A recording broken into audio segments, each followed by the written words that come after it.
అందరికీ నమస్తే.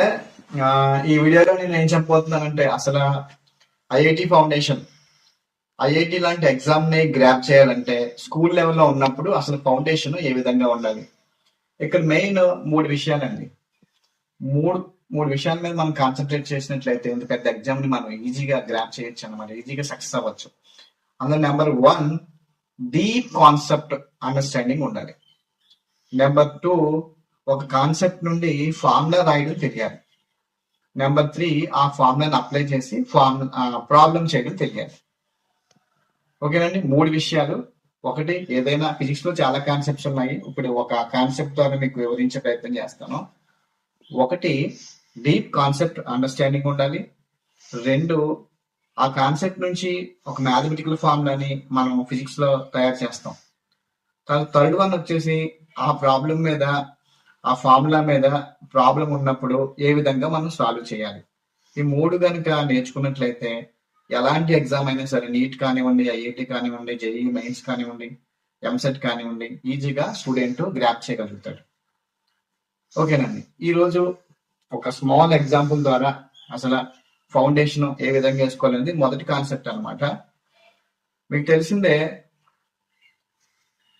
మనము నీటిలో కొన్ని వస్తువులు వేసినప్పుడు కొన్ని మునిగిపోతూ ఉంటాయి, కొన్ని తేలుతూ ఉంటాయి. కొన్ని వస్తువులు, ఫర్ ఎగ్జాంపుల్ నేను ఒక స్టీల్ కీ తీసుకున్నాను ఇక్కడ. ఓకే, కీని నీటిలో వేసాను. మీకు కూడా తెలిసిందే, ఎప్పుడన్నా తాళం చెవి లాంటి నీటిలో కొన్ని మునిగిపోతాయి. మునిగిపోయింది, it will be it sinks in water. Onion నీటిలో వేసినప్పుడు దట్ ఫ్లోట్ ఆన్ వాటర్, నీటి మీద తేలుతుంది. సో ఒక వస్తువు నీటిలో మునిగిపోయింది, ఒకటి తేలింది. సో గాజు తీసుకున్నాం, గాజు అనే పదార్థం, గాజు కప్పు చూడండి, that is also sank in water, అది కూడా నీటిలో మునిగిపోయింది. ఇప్పుడు మనం స్టీల్ వేసాం కదా, స్టీల్ కి ఏమైందండి, మునిగిపోయింది. ఇది కూడా సేమ్ మెటీరియల్, స్టీల్ తో తయారైందే. దీన్ని వేసాను, నీటి మీద తేలుతూ ఉన్నాను. Why, what is the reason? అందరూ చెప్తారు వుడ్ లాంటిదండి, మనం వేస్తే ఎప్పుడు తేలుతూనే ఉంటది. కానీ స్టీల్ ఒక షేప్ లో ఉన్నప్పుడు మునిగిపోయింది వాటర్ లో, అదే స్టీల్ ఈ షేప్ లో ఉన్నప్పుడు నీటి మీద తేలుతుంది. ఓకే, ప్లాస్టిక్ తీసుకున్నాను ఇక్కడ. ఈ ప్లాస్టిక్ డబ్బా వేసినట్లయితే నీటి మీద తేలుతా ఉంది. ఓకే, చాలా పైన నీటి మీద తేలుతా ఉంది అనమాట. అయితే మనం వెరీ షార్ట్ గా, చిన్నగా చెప్పొచ్చు. అసలు మనం ఏదైనా వస్తువుని అసలు మనం నీటిలో వేయకుండానే, మొబైల్ ఫోన్ ఉంది, వేసామనుకోండి నీటిలో మునిగిపోద్ది. అలా అని చెప్పేసి నీటిలో వేసి చెప్పాల్సిన అవసరం లేదు. అది ఒక వస్తువుని నీటిలో వేసినప్పుడు మునుగుతాదా, తేలుతుందా? ఓకే, సింపుల్ గా చెప్పచ్చు. ఎలా అంటే, ఒక వస్తువుని జనరల్ గా నీటిలో వేసినప్పుడు ఇట్ డిస్ప్లేసెస్ సమ్ వాటర్. చూడండి, ఇది యాక్చువల్ నీటిలో మునగలేదు కదా, నేను ముంచుతున్నాను దీన్ని.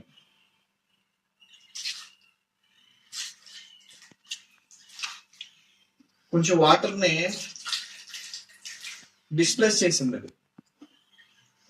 ఓకే, ఒక వస్తువు నీటిలో ముంచినప్పుడు అది డిస్ప్లేస్ చేసిన వస్తువు నీళ్లు బరువు. ఫర్ ఎగ్జాంపుల్ ఈ నీళ్ళని తీసుకున్నాం, మళ్ళీ చెప్తున్నా చూడండి. ఒక వస్తువు నీటిలో ముంచినప్పుడు అది బయటికి పంపించిన నీళ్లు బరువు 100 grams ఉందనుకోండి, లెట్ ఇట్ బి 100 grams, 100 గ్రాములు ఉందనుకోండి. ఒరిజినల్ గా ఈ వస్తువు బరువు చూసినట్లయితే మీకు 100 కన్నా తక్కువ, ఒక 20 grams 30 grams ఉంది.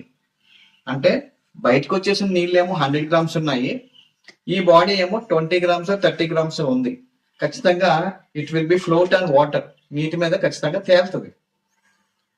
అలా కాకుండా ఇప్పుడు ఫర్ ఎగ్జాంపుల్ మొబైల్ ఫోన్ ఉంది, ఈ మొబైల్ ఫోన్ నీటిలో వేస్తాను.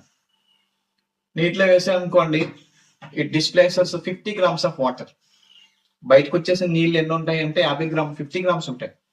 కానీ మొబైల్ ఫోన్ చూస్తే 200 grams ఉంటుంది. అంటే 50 కన్నా కొంచెం 2-3 grams ఎక్కువ ఉన్నా సరే ఖచ్చితంగా మునిగిపోద్ది అది. సో ఆర్కిమిడిస్ దీన్ని చాలా కాలం క్రితమే చెప్పారు. ఏమని, ఒక బాడీని కనుక మీరు నీటిలో ముంచినప్పుడు అది ఎంతైతే వాటర్ డిస్ప్లేస్ చేస్తుందో, డిస్ప్లేస్ చేసిన వాటర్ కన్నా ఈ ఒరిజినల్ బాడీ బరువు తక్కువ ఉంటే నీటి మీద తేలుతుంది. డిస్ప్లేస్ చేసిన వాటర్ కన్నా బాడీ బరువు ఎక్కువ ఉందనుకోండి, నీటిలో మునిగిపోద్ది.